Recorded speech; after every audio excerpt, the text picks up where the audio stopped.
The stars looked different this far from Earth. Captain Tae-yang stood on the bridge of the Dawn's Promise, watching the massive alien ship grow larger on the view screen. His hands were steady, but his heart beat faster than usual. This was humanity's first real chance to join the galactic community. It was also their best chance to get themselves killed.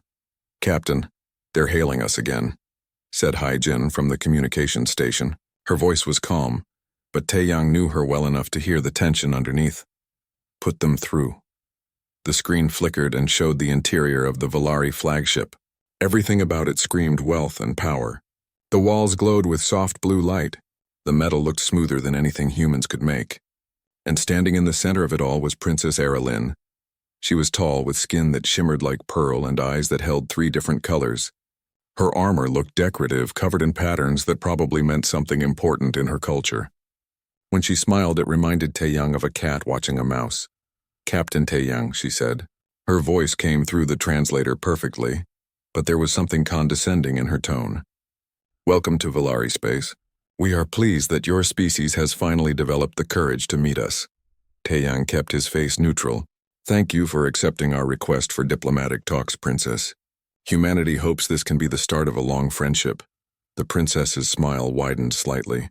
"Of course. Please bring your shuttle to our main hangar. I look forward to seeing what your people have accomplished." The way she said "accomplished" made it sound like she was talking to a child who had drawn a picture. The connection cut off. Hee-jin turned in her chair. "I don't like this, sir. Their weapons are locked on us. They have been since we arrived." "I noticed," Tae-yang said quietly. He touched the chestplate of his uniform. "It felt heavier than usual today, but we knew this was a risk. Get the diplomatic team ready. Dong-ha, you're with us." The young engineer looked up in surprise. "Sir, I'm not part of the diplomatic corps. I know." "But I want someone technical with us. Someone who can look at their systems and tell me what we're really dealing with." Tae-yang's eyes met Dong-ha's. "Can you do that?" Dong-ha straightened his shoulders. "Yes, sir." 20 minutes later, they were walking through the Valari flagship. The corridors were enormous, at least twice the height needed for humans. Everything was clean and perfect. Too perfect. Tae-yang had spent enough time in military vessels to know that working ships got scratched, dented, and worn down. This place looked like a museum. Princess Aralyn waited for them in a massive observation room. Windows stretched from floor to ceiling, showing the darkness of space and the distant stars. She stood with 3 other Valari, all wearing military uniforms that made Earth's best dress uniforms look like work clothes. "Captain," she said, walking forward with her hands spread in what the translation program said was a welcoming gesture. "I am so curious about your species. Tell me, how long have you been traveling between stars?" "About 40 years, Tae-yang answered honestly. "We're still learning." One of the other Valari, a male with darker skin and more scars than decorations, made a noise that might have been a laugh. Princess Aralyn shot him a look, then turned back to Tae-yang. 40 years. How charming. We have been a spacefaring civilization for over 3,000 years. She walked in a slow circle around the human delegation. "And tell me, what brings humanity to our corner of the galaxy?" "We're exploring, meeting new species, learning what's out there." Tae-yang kept his voice steady. "Earth has had its share of problems. Wars, disasters, near extinction. But we survived. Now we're ready to be part of something bigger." "How admirable," Princess Aralyn said. She stopped directly in front of Tae-yang and looked down at him. The Valari were tall, and she had at least 6 inches on him. "And you came prepared for violence, I see." Her eyes had dropped to the plasma pistol on his hip. It was standard issue for Earth's diplomatic security teams. Nothing fancy, just reliable. "We came prepared for anything," Tae-yang said carefully. The princess reached out slowly, giving him time to stop her, then touched the weapon. Her fingers traced its outline through the holster. "May I?" It wasn't really a question. Tae-yang unclipped the holster and handed it to her. She drew the pistol and examined it with the air of someone looking at an ancient artifact in a museum. "Plasma containment, magnetic acceleration, thermal regulation," she said, turning it over in her hands. "This is what your species considers advanced weaponry." The scarred Valari officer stepped forward. "Princess, their technology is at least 2 centuries behind ours. This weapon could barely scratch our personal shields." Princess Aralyn smiled and handed the pistol back to Tae-yang. Commander Veltara speaks truly, Captain. Your weapon is quaint, but I suppose every species must start somewhere.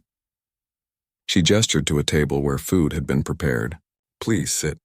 Let us discuss what humanity seeks from the Valari Empire. Taeyang holstered his pistol and moved to the table with his team. Dongha's eyes were wide, taking in everything. Heejin walked with her hand near her own weapon, ready for trouble. And Taeyang kept his breathing steady, aware of every movement in the room. What none of the Valari noticed was the slight bulge in Taeyang's chestplate. It was subtle, barely visible, and their sensors hadn't picked it up as anything unusual. Why would they? It registered as simple armor plating, exactly what you'd expect a human to wear. They sat. They talked. Princess Erilyn asked questions about Earth's resources, military capabilities, and population. Her questions were polite but had an edge to them, like a scientist cataloging a new specimen. An hour passed, then 2. The princess stood and walked to the windows, looking out at the Dawn's Promise floating in space, surrounded by 3 Valari warships. Your ship is small, she observed. Probably holds fewer than 200 crew members. Is this truly the best vessel humanity could send? It's a diplomatic ship, Taeyang answered. We didn't think we'd need a battleship for peace talks. Princess Erilyn turned back to face him. Her smile had changed. It was colder now, more calculating. Tell me, Captain, what would humanity do if I told you that you're not leaving this system alive? The room went silent. Commander Veltaris and the other Valari officers moved their hands to their weapons. The doors sealed with a hiss. On the view screen, the Valari warships powered up their weapons, all aimed at the Dawn's Promise. Taeyang stood slowly. His hand didn't move toward his pistol. Instead, it rested gently on his chest, fingers touching the chest plate. Then I would say, he replied quietly, that you've made a terrible mistake. Princess Erilyn's smile didn't waver, but something in Taeyang's eyes made her pause. He wasn't afraid. He wasn't angry. He looked calm, almost resigned, like a man who had already accepted what was coming. She should have wondered why. Commander Veltaris drew his weapon first. It looked nothing like the human plasma pistol. The Valari weapon was sleek and crystalline, humming with barely contained energy. Within seconds, 10 more Valari soldiers entered the observation room, all armed. I apologize for the deception, Captain, Princess Erilyn said. She didn't sound sorry at all. But the Valari Empire has learned that the best way to understand a new species is to see how they react under pressure. Your people have something we want. You will give it to us or you will die here. Either way, the outcome serves our purposes. Taeyang's jaw tightened. What do you want? Everything. Your star charts, the locations of your colonies, your military installations, your production facilities. The princess walked closer, her eyes cold despite their beautiful colors. We need to know if humanity is worth conquering, or if we should simply wipe you out and take your resources. Hyejin moved her hand toward her weapon, but Taeyang held up his other hand, stopping her. You could have just asked. Could we? Princess Erilyn tilted her head. In our experience, species rarely tell the truth when asked politely. But when faced with extinction, they become remarkably honest. She gestured, and the view screen changed to show the Dawn's Promise. Your ship is surrounded. Our weapons are charged. One command from me and everyone you brought with you dies. You're making a mistake, Taeyang said quietly. Commander Veltaris laughed. It was an ugly sound. You primitives always say that, right before you beg for your lives. Through the view screen, Taeyang could see flashes of light. The Valari were boarding the Dawn's Promise. His ship, his crew. He thought of Jiwoo in communications, probably fighting right now. He thought of all the people who trusted him to bring them home safely. His hand pressed harder against his chest plate. Hyejin, he said quietly, lower your weapon. Sir, that's an order. Hyejin's face showed her fury, but she slowly put her pistol on the ground. Dongha, who had been frozen in fear, did the same. Taeyang unclipped his holster and set it on the table. Princess Erilyn smiled. A wise choice. Perhaps humanity can be trained after all. She activated a holographic display. Now let us begin with your home system. Where exactly is Earth? I won't tell you that, Taeyang said. The princess's smile faded. She touched a control, and the view screen showed the interior of the Dawn's Promise. Valari soldiers had rounded up the crew. They were on their knees, hands behind their heads. Taeyang recognized every face. Then perhaps you need motivation, Princess Aralyn said. She touched another control. Bring the young one. On the screen, 2 Valari soldiers grabbed Dongha's counterpart from the ship, a young woman named So Min, who worked in engineering. She couldn't have been older than 22. They dragged her forward and forced her to her knees in front of a Valari officer. No, Dongha whispered. Princess Aralyn looked at Taeyang. I will ask you once more. Where is Earth? Give me the coordinates or this one dies. Then the next. I will kill them all one by one until you answer. Taeyang's hands were shaking now, not from fear, from rage, but he kept his voice level. If you do this, you'll never get what you want, won't I? The princess gestured to the Valari officer on the screen. He raised his weapon to Somin's head. Captain, Dongha shouted. Please. Taeyang closed his eyes for a moment. When he opened them, they were hard as stone. You think you know humanity? You think you understand us because you've read whatever intelligence you gathered, but you don't know what we're really capable of. Commander Veltaris stepped forward. We know you're primitive. We know you're weak. We know that in a real fight, humanity would last perhaps 3 months against the Empire. You're right, Taeyang said. In a straight fight, we'd lose. That's why we'd never fight you straight. Princess Aralyn studied him. Explain. Earth has survived ice ages, plagues, nuclear wars, asteroid strikes, and our own stupidity, Taeyang said. We've nearly gone extinct a dozen times. Do you know what you learned from that? You learn to be creative. You learn to adapt. You learn that when you can't win by the rules, you change the game. The princess gestured impatiently. Enough philosophy. Give me the coordinates or she dies. Taeyang's hand moved to his chestplate. His fingers found a small hidden catch. You wanted to know about our weapons. You examined my pistol and found it primitive. You scanned our ship and found nothing that threatened you. Your sensors are very good, Princess. They can detect energy signatures, explosive compounds, even biological weapons. He pressed the catch. There was a soft click, but they didn't detect this. The chest plate opened. Inside, nestled in a custom compartment, was a device. It was small, no bigger than a human fist, but it glowed with a soft, dangerous light. Old Earth symbols covered its surface. Radiation warning signs. Princess Aralyn's eyes widened. What is that? Humans call it insurance, Taeyang said. You call it a nuclear device. Specifically, it's a compact fusion core, military grade, modified with a dead man's switch. If my heart stops, it detonates. If I'm hit with a neural disruptor, it detonates. If I trigger it manually, it detonates. Commander Veltaris raised his weapon. You're bluffing, am I?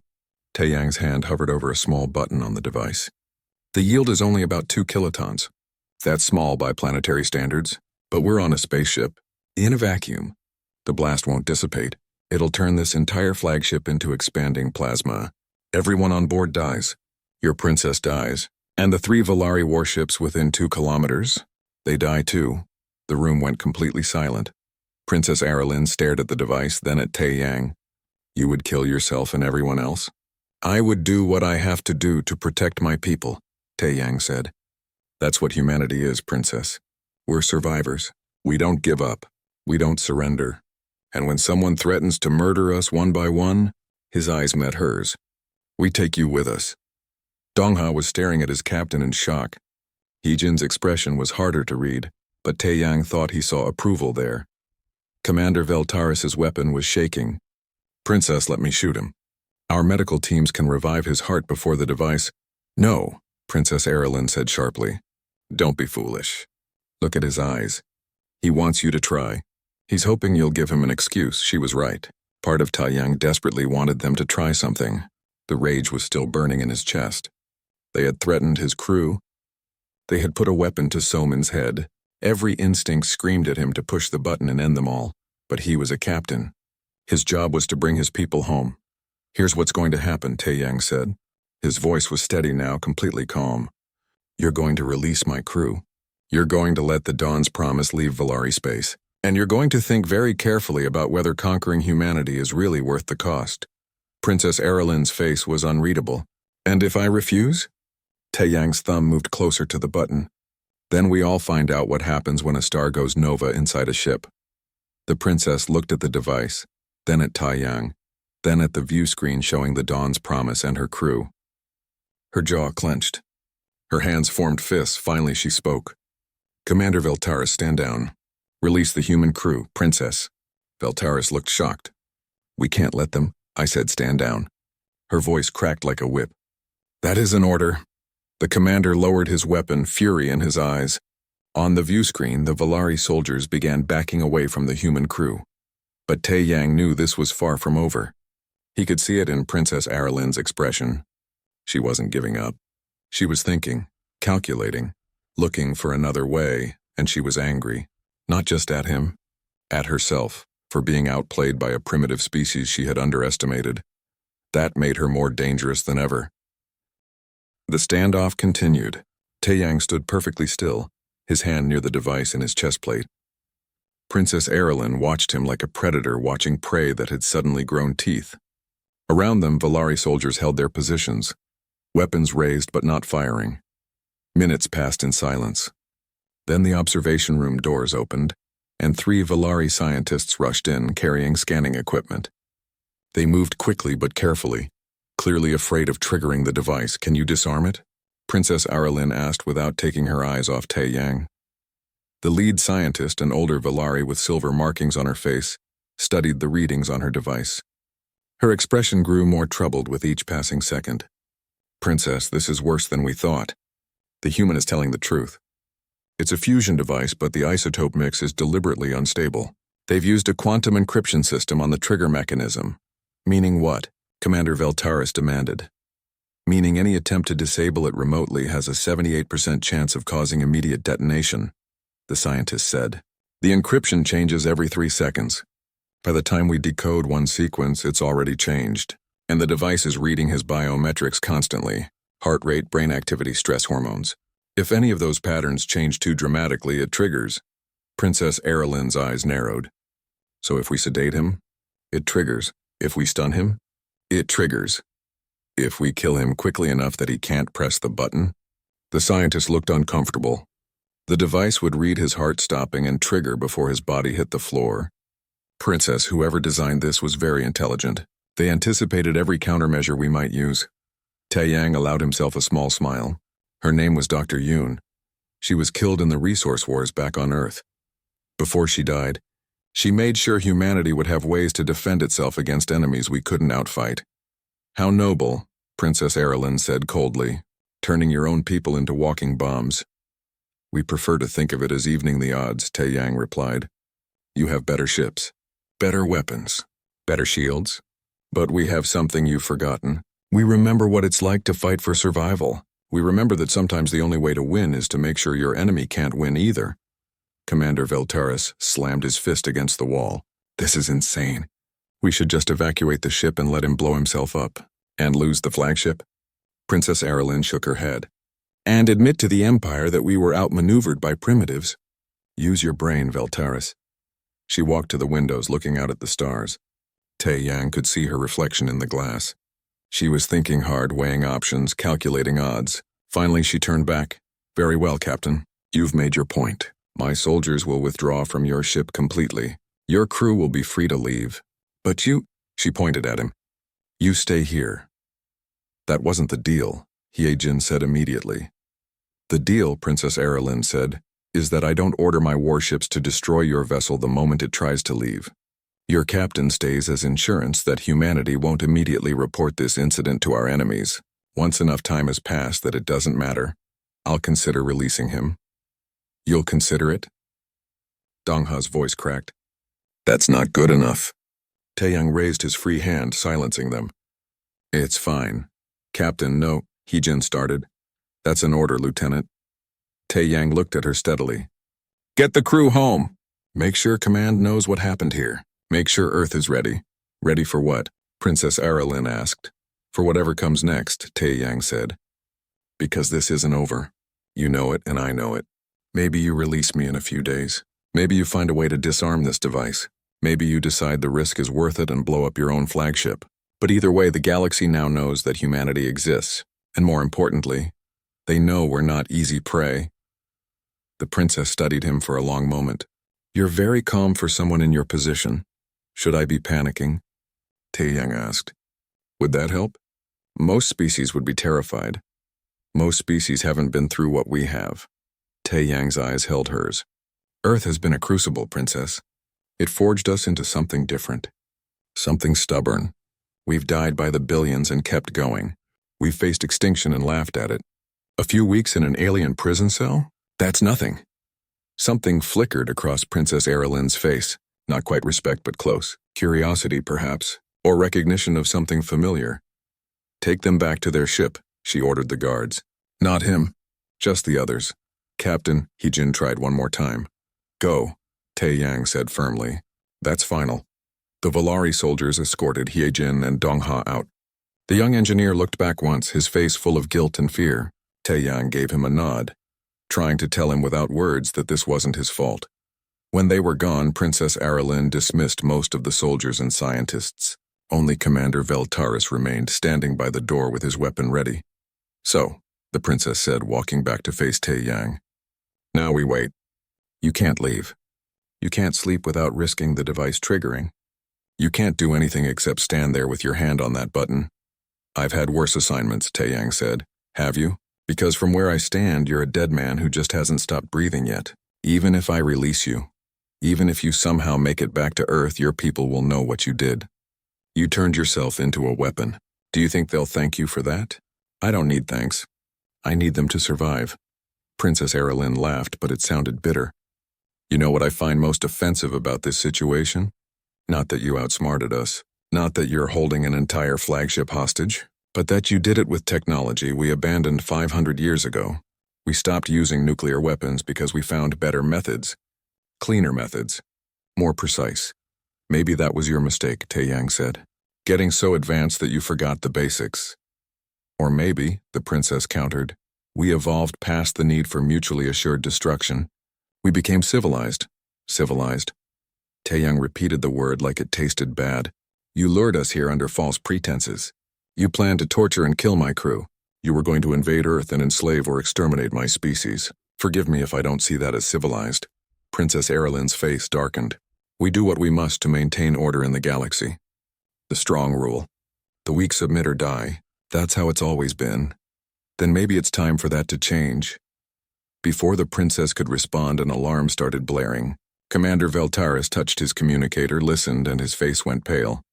Princess, he said urgently. Long-range sensors have detected multiple ships entering the system. They're broadcasting Karathi identification codes. What? Princess Aralyn spun to face the view screen.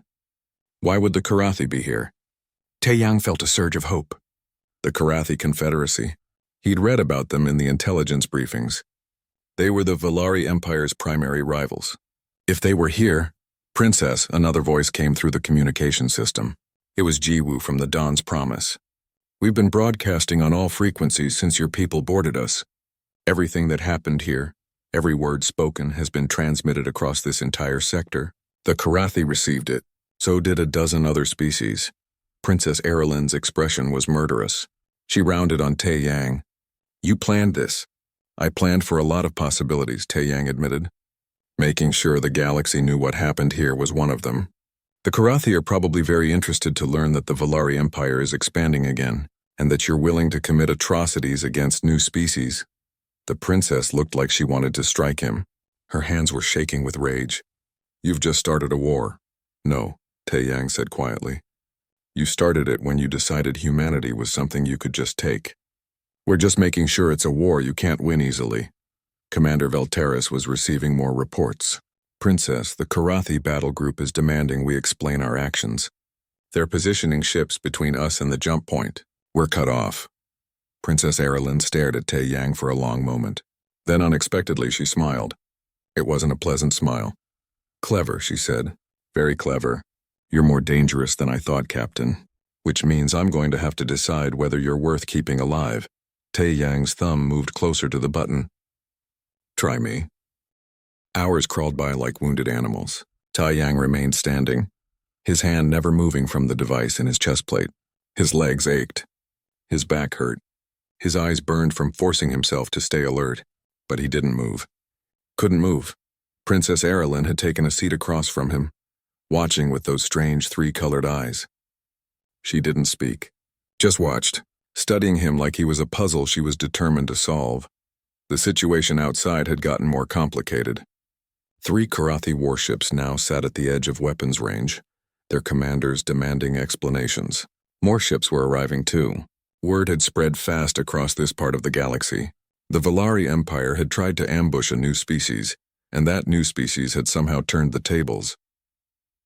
Commander Veltaris paced back and forth like a caged animal. Every few minutes he would suggest something new.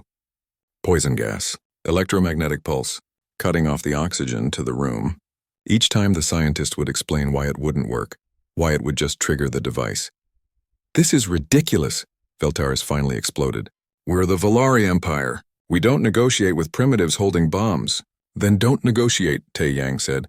His voice was getting hoarse from thirst, but he kept it steady. "Do what you want.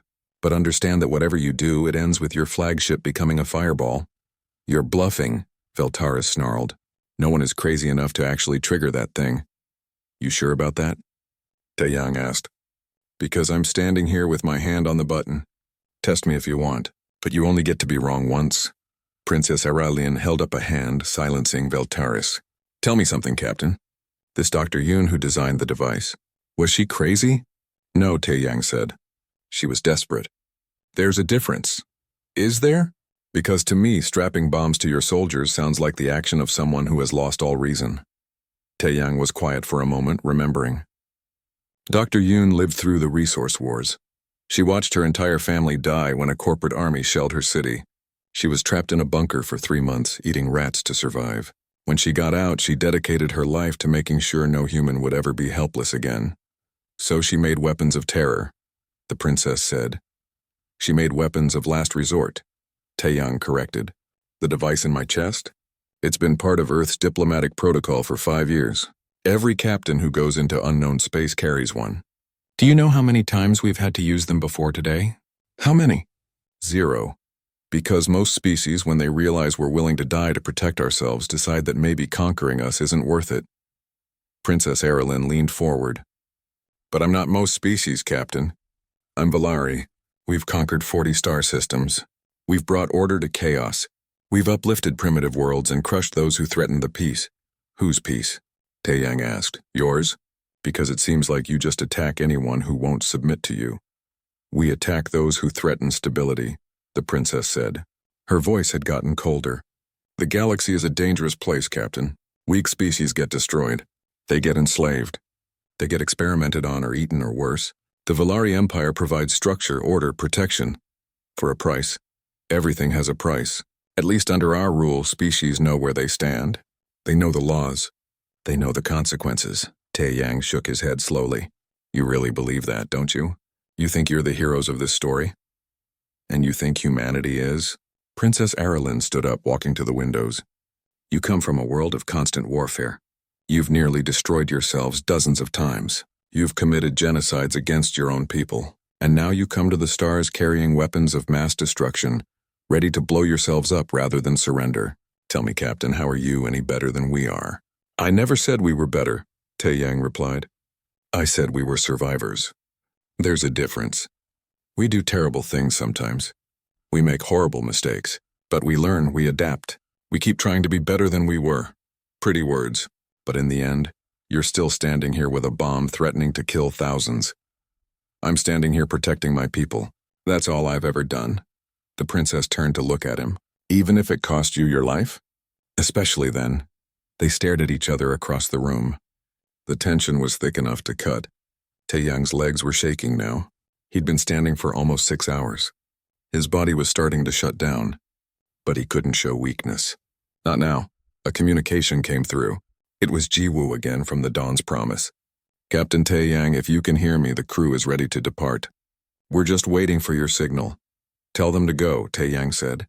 "Get everyone home safe." "Sir, we can't just leave you." "That's an order, Lieutenant Jiwoo. Tell Heejin to take command. Get the crew home. Tell them..." He paused, choosing his words carefully. "Tell them it was worth it." There was a long silence on the other end. Finally, Jiwoo's voice came back, thick with emotion. "Understood, sir. Good luck." The communication cut off. On the view screen, Tae Yang watched the Dawn's Promise begin to move. The Valari warships tracked it but didn't fire. They couldn't, not with the Karathi watching. The human ship accelerated, heading for the jump point.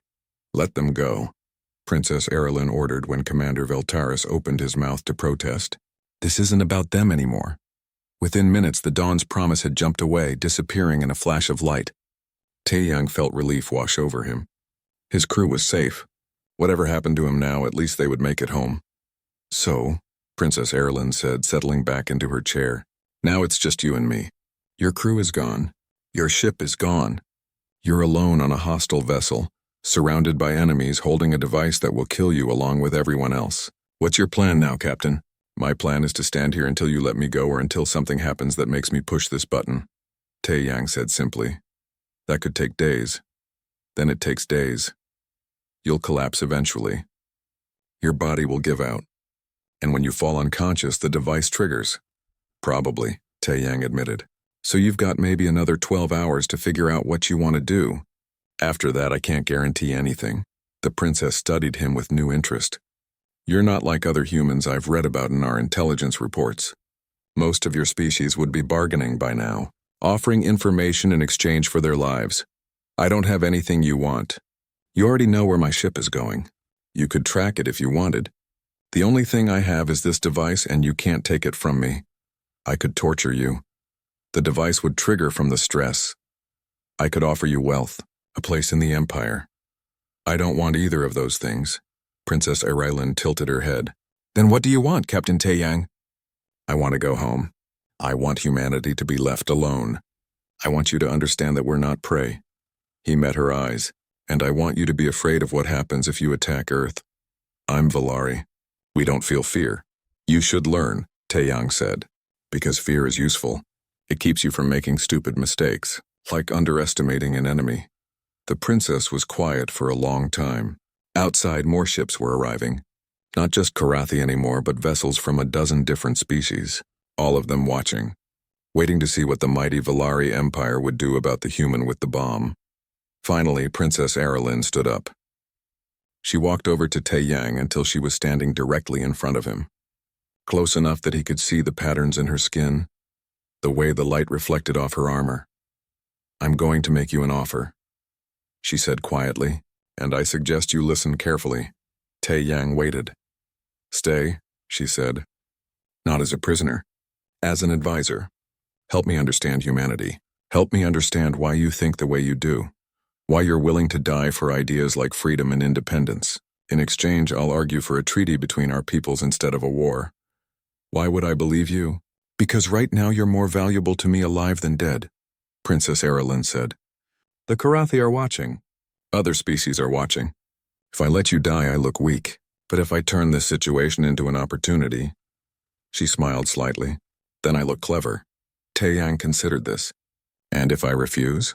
Then we stand here until you fall unconscious, the device triggers, and we all die. And my father, the Emperor, uses that as an excuse to declare war on humanity for terrorism. Your species gets wiped out, and it's all your fault. It was a good manipulation. Taeyang could see the logic in it. But he could also see the trap. How long? He asked. 30 days. Stay for 30 days. If at the end of that time you still want to leave, I'll let you go with safe passage. You have my word as a princess of the Valari Empire. Taeyang looked at her carefully. She was either telling the truth or she was a very good liar. What happens to my device? He asked. You keep it active as insurance. But you'll have a room, food, water. You'll be able to sleep because I'll have guards who understand that if they harm you, everyone dies. After 30 days, if I haven't convinced you that cooperation is better than war, you leave. It was a risk.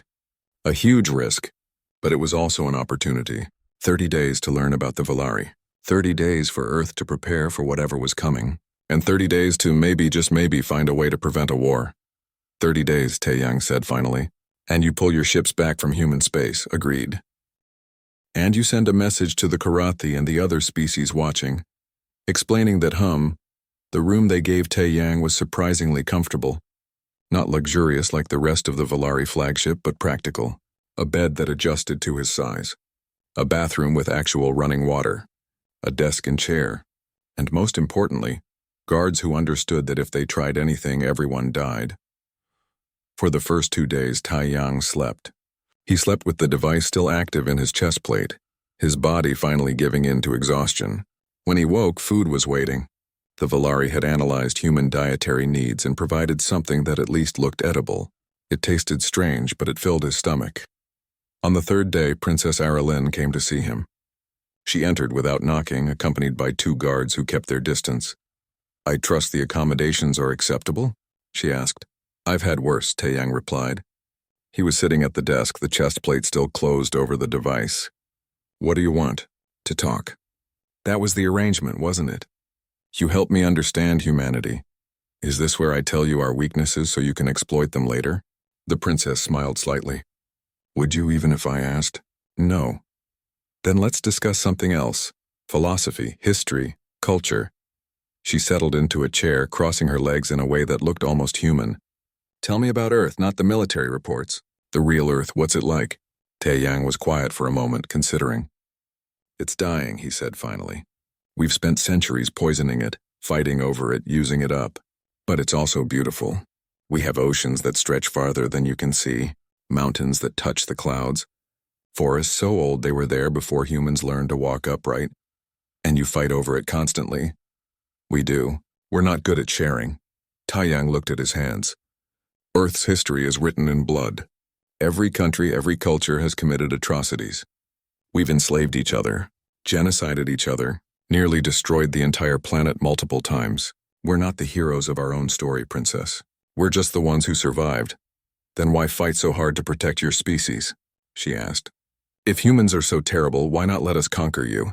We'd bring order, peace, an end to your constant wars. Because it would be your order, your peace, not ours." Taeyang met her eyes.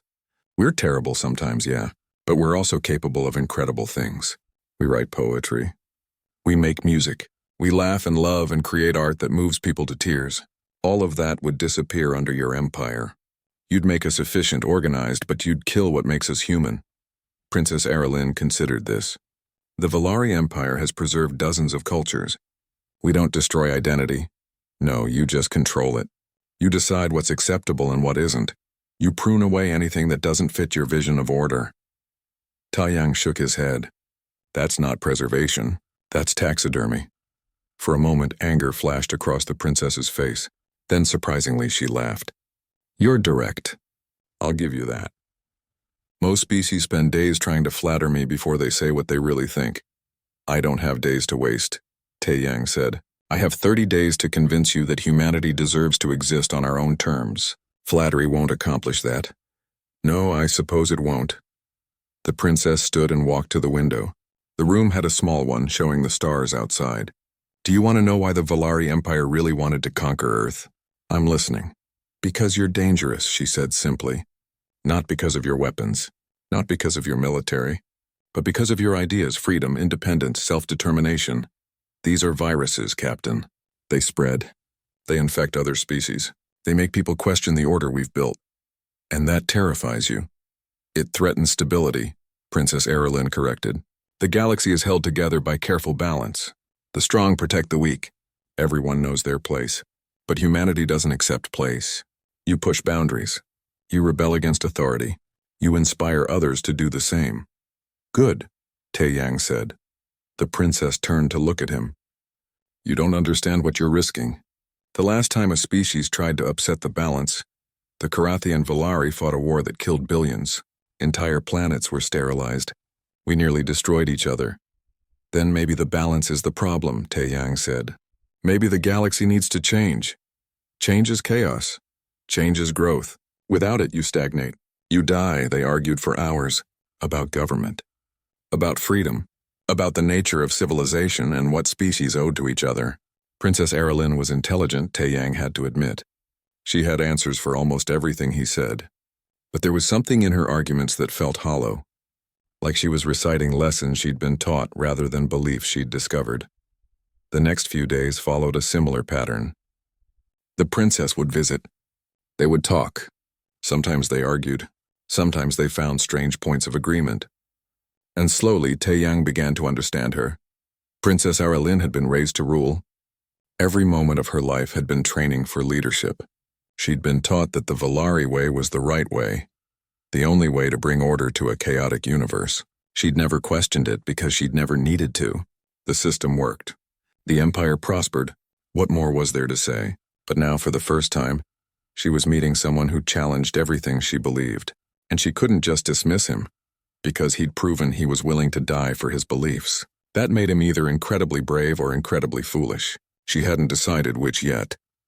On the 7th day, she brought him to the bridge.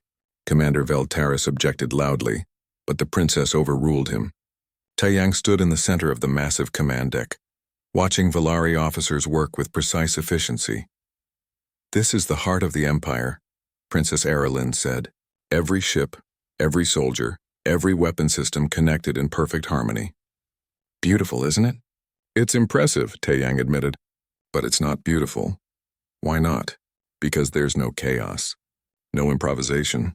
Everyone doing exactly what they're supposed to do, when they're supposed to do it. It's like watching a machine."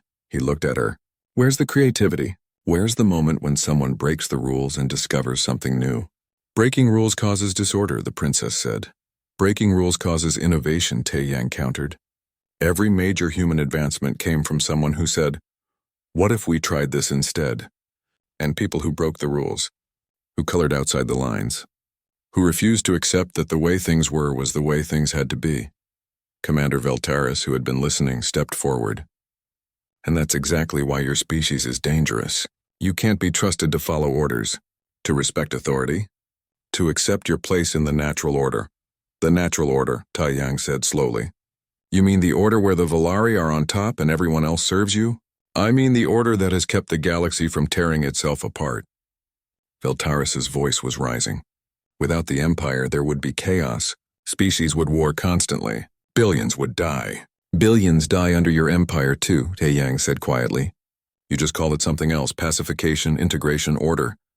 Veltaris looked like he wanted to shoot Taeyang right there. His hand moved toward his weapon, but Princess Aralyn put a hand on his arm, stopping him. "Enough," she said. "Return to your duties, Commander." Veltaris glared at both of them, then stalked away. The princess turned back to Taeyang. "You make him very angry," she observed. "I make him think." "That's worse." To Taeyang's surprise, the princess smiled. A real smile, not the cold calculating one she usually wore. "You're right about that. Veltaris has been my second for 10 years. He's loyal, competent, and completely devoted to the Empire, but he's never questioned an order in his life. And you have." The smile faded. "More than I should lately. Do you know what I thought when I first saw you? I thought you were a curiosity. A primitive who would beg for mercy, give us what we wanted, and die grateful that we ended it quickly. Sorry to disappoint you." "You didn't disappoint. You terrified me." She said it matter-of-factly, like she was discussing the weather. "In that moment when you opened your chest plate and showed me that device, I realized something. The Valari Empire has been the apex predator for so long. We forgot what it's like to face prey that fights back. We forgot that sometimes the smallest creature can kill you if you're not careful." "Is that why you really made the deal?" Taeyang asked. "Because you were afraid?" "No," Princess Aralyn said. "I made the deal because I was curious. I wanted to understand how a species could be so reckless, so willing to embrace chaos and call it freedom. And the more we talk, the more I realize something troubling." "What's that?" She looked at him with those strange three-colored eyes. "You might be right. About some things. Not everything. But some things." It was a small admission, but coming from a Valari princess, it was monumental. Outside the ship, the political situation was shifting. The Karathi had withdrawn slightly, but they were still watching. Other species were sending diplomatic vessels, wanting to meet the humans who had stood up to the Valari Empire. And back on Earth, according to the messages that filtered through, humanity was preparing, building ships, training soldiers, getting ready for a war they hoped wouldn't come. But here on the flagship, in quiet conversations between a human captain and an alien princess, something else was happening on the 20th day. Everything changed. Taeyang was in his room, reviewing reports that Princess Aralyn had surprisingly allowed him to access. They detailed Valari military movements, diplomatic relations, and resource management across the Empire. It was more information than any human should have been able to see. The fact that she was sharing it meant something, though he wasn't sure what yet. The door opened. The princess entered, but this time she looked different, tired. Her usual perfect composure was cracked around the edges. "We need to talk," she said, dismissing the guards and closing the door behind her. "That's what we've been doing for 3 weeks," Taiyang said. "Not like this." She sat down heavily. "I've received word from the Emperor, my father.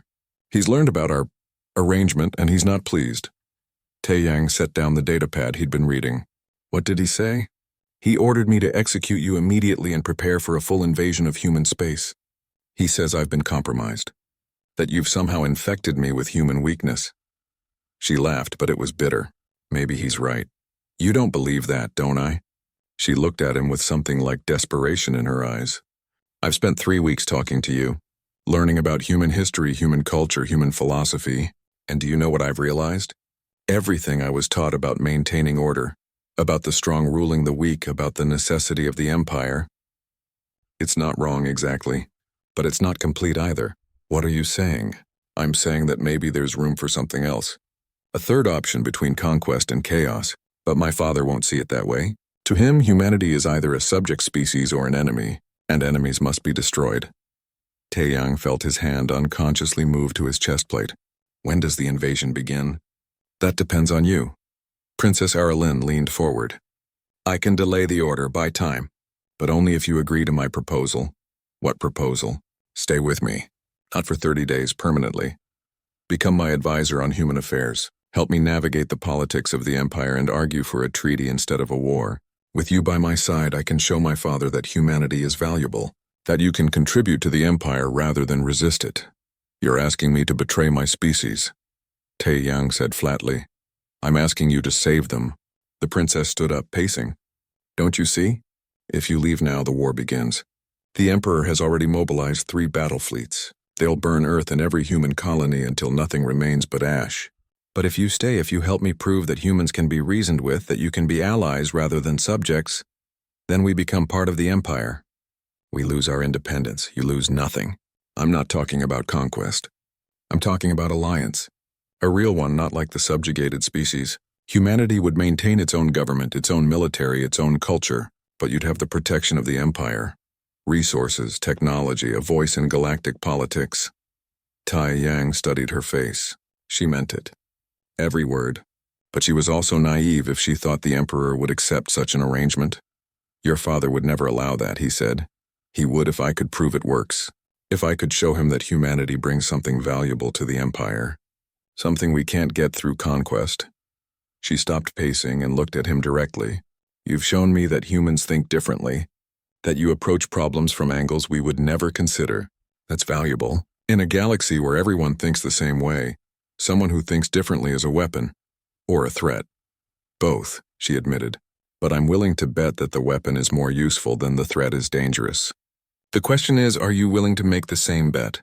Taeyang was quiet for a long time. He thought about Earth, about the crew of the Dawn's Promise, about Hiejin and Dongha and Jiwoo and everyone else who had trusted him to keep them safe, about the billions of humans who had no idea their fate was being decided in an alien ship far from home. "If I agree," he said slowly, "I want guarantees. Real ones. I want the invasion called off immediately. I want ambassadors from Earth brought here to negotiate the terms of any alliance. And I want it in writing that humanity retains full sovereignty over our own affairs. I can't promise all of that. Not yet. But I can buy time for negotiations to happen. I can use my influence to delay the Emperor's orders while we build support among other members of the Imperial Court. There are those who would support a different approach, if they could be convinced. And if your father refuses? If he orders the invasion anyway?" Princess Aralyn's expression hardened. "Then I'll have to decide whether I'm more loyal to my father or to what's right." It was a dangerous thing to say. Treason, by any definition, and she was saying it to him, a human, a potential enemy. That meant either she trusted him, or she was desperate enough to risk everything on a gamble. "I need to think about this," Taeyang said. "You have 6 hours," the princess replied. "After that, I have to respond to my father's orders. Either I tell him I've executed you and the invasion proceeds, or I tell him I've secured you as an advisor, and request time to present a new strategy. Choose quickly, Captain." She left. Taeyang sat alone in his room, the weight of the decision pressing down on him like a physical force. If he refused, Earth would face invasion. Humanity would fight, of course, They always did. But the Valari Empire had been conquering species for 3,000 years. They knew how to break resistance. How many humans would die in that war? Millions, billions. But if he agreed, he would be giving up his freedom, chaining himself to an alien empire, serving as a bridge between two species that had every reason to hate each other, and there was no guarantee it would work. The Emperor might reject the entire plan. Princess Aralyn might fail to build the political support she needed. He could sacrifice everything and still watch Earth burn. 6 hours passed like 6 minutes. When Princess Aralyn returned, Taeyang had made his decision. "I'll stay," he said, "but on one condition. Name it. I want a message sent to Earth to Captain Hai-Jin, explaining what I'm doing and why. If I'm going to ask humanity to trust this process, they need to hear it from me." Princess Aralyn nodded. "Agreed, write your message. I'll ensure it's transmitted." Taeyang spent an hour composing the message. He tried to explain his reasoning, knowing that many would see it as betrayal. He tried to make them understand that this was the only way to buy time, to prevent immediate war, to give humanity a chance at survival. When he finished, he gave the message to the princess. She read it once, nodded, and sent it without changes. "Now what?" Taeyang asked. "Now we go to work. The Emperor wants results and we're going to give them to him, but not the results he expects." She smiled, and for the first time it looked genuine. "Tell me, Captain, what would humanity be willing to offer the Empire in exchange for an alliance?" They talked through the night, discussing trade, technology exchange, military cooperation, cultural programs, every aspect of what a true alliance might look like. Princess Aralyn took notes, asked questions, challenged his assumptions.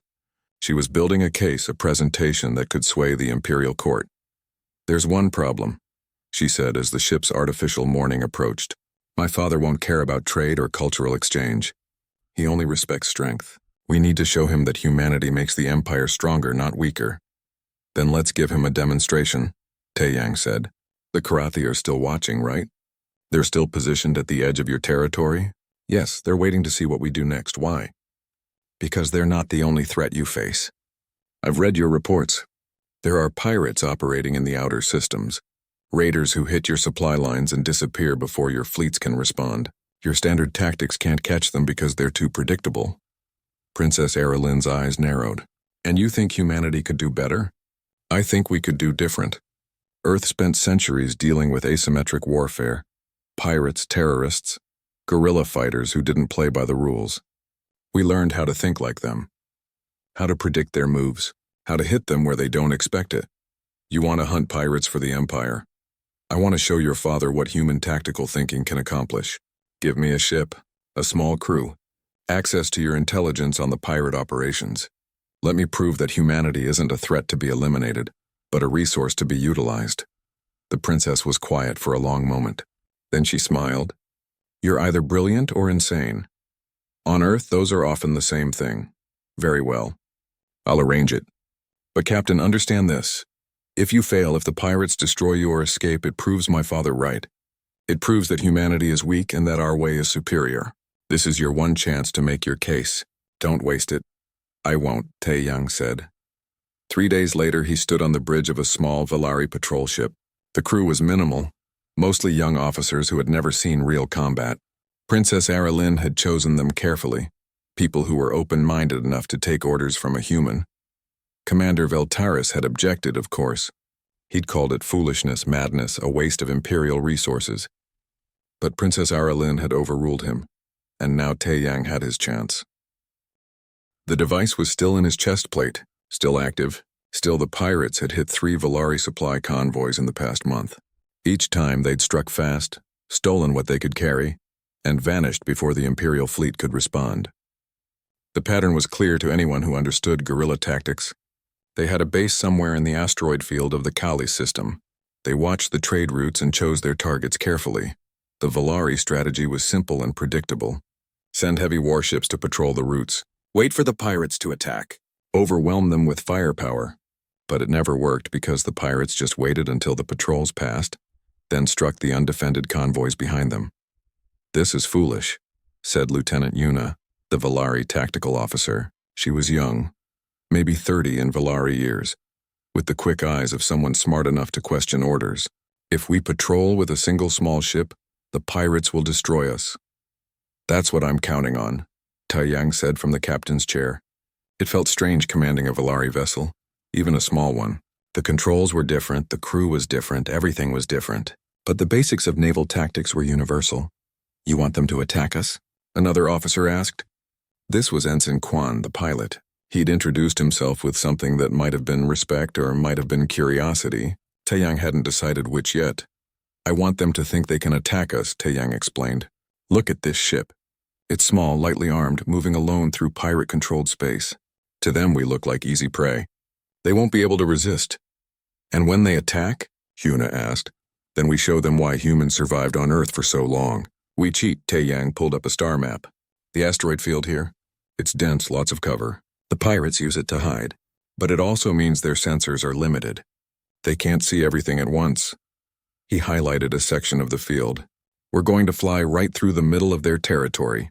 Slow, broadcasting our position, making ourselves the juiciest target in the system. That's suicide, Yuna said. No, that's bait. The difference is what comes after. Taiyang zoomed in on the map, showing hidden trajectories he'd calculated. When they attack, we run.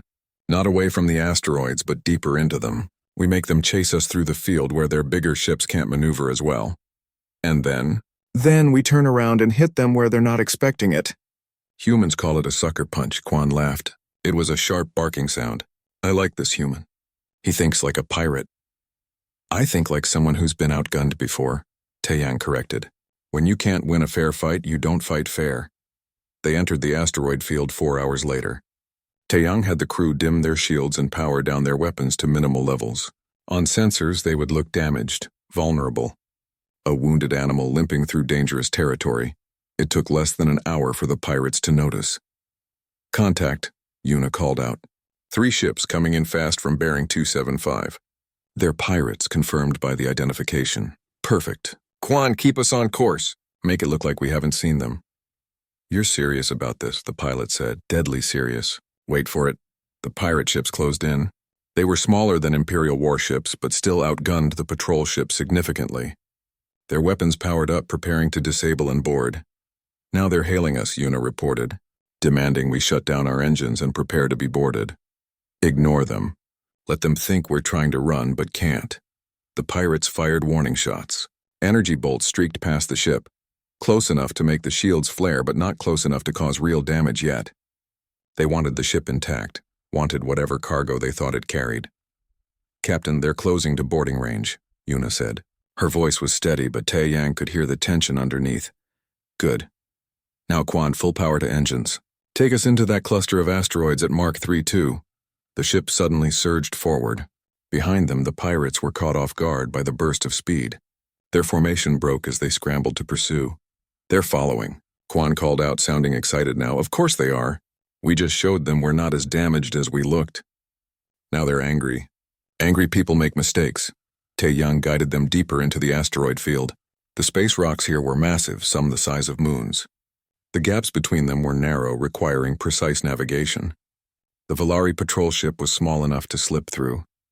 The pirate vessels were larger, had to slow down, had to be more careful. We're gaining distance, Yuna reported. Not for long. There. Taiyang pointed to a cluster of asteroids ahead, arranged in a rough circle. Take us through there, then loop back. I want to come around behind them. Behind them? Captain, if we face them directly, they'll tear us apart. They will if we fight them on their terms, but we're not going to do that.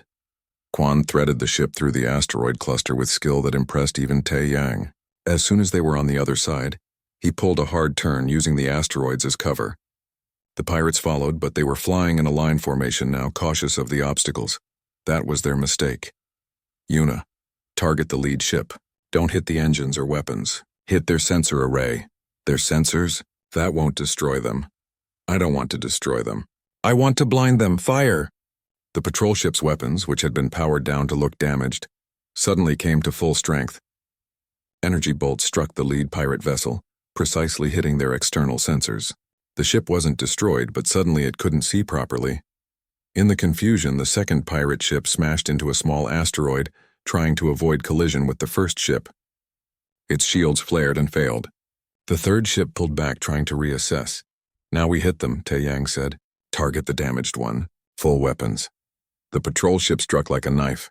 The pirates hadn't expected the small Valari vessel to turn and fight. They had expected it to run until they could corner it. Instead, they were scattered, confused, and vulnerable. The damaged pirate ship took direct hits to its engines. It went dead in space, drifting among the asteroids. The lead ship, still partially blinded, fired back, but their shots went wide. The third ship decided survival was more important than pride and fled deeper into the asteroid field. Pursue? Quan asked. No, let them go. They'll spread word that attacking Imperial ships isn't as easy as it used to be. Tae-Yang stood up. Yuna, scan the disabled ship. See if they're broadcasting distress signals. They are, but not to the Empire, to... Wait, Captain, I'm picking up more signals. Multiple pirate vessels. They're calling for backup. How many? 6, no, 8. They're coming from all over the asteroid field. Tae-Yang smiled. Perfect. That's exactly what I wanted. You wanted to be outnumbered 8-1? Yuna looked at him like he'd lost his mind. I wanted to find their base, and now they've shown us where it is. Look at the trajectory of those ships. They're all coming from the same region. He highlighted an area on the map. That's where they're hiding. That's where we need to go. With 8 pirate ships between us and it? No, we're not going there. Not yet. Tae-Yang opened a communication channel. This is Captain Tae-Yang to Princess Aralyn. I'm transmitting coordinates now. The pirate base is confirmed in the Kalis asteroid field, Sector 7. Recommend immediate fleet deployment. Princess Aralyn's voice came back. She was on the Imperial flagship, probably in the command center. Confirmed, Captain. The fleet will arrive in 30 minutes. Can you hold position? Negative. We're going to keep them busy. Tae-Yang out. He closed the channel before the princess could object. Yuna was staring at him. Keep them busy? There are 8 ships out there. 9 now, Quan corrected, watching his sensors. And they're spreading out to surround us. Good. That means they're not running. Quan, take us on an evasive pattern through the densest part of the asteroid field. Make them work for it. Yuna, I want you to fire at every opportunity. But aim for their sensors and communications arrays. Don't try to destroy them. Just annoy them. Annoy them, Yuna repeated slowly. Trust me, pirates are bullies, and bullies hate being embarrassed more than anything. For the next 25 minutes, they played a deadly game of cat and mouse through the asteroid field. The patrol ship would pop out from behind a rock, take a few shots at a pirate vessel, then disappear again before they could return fire effectively.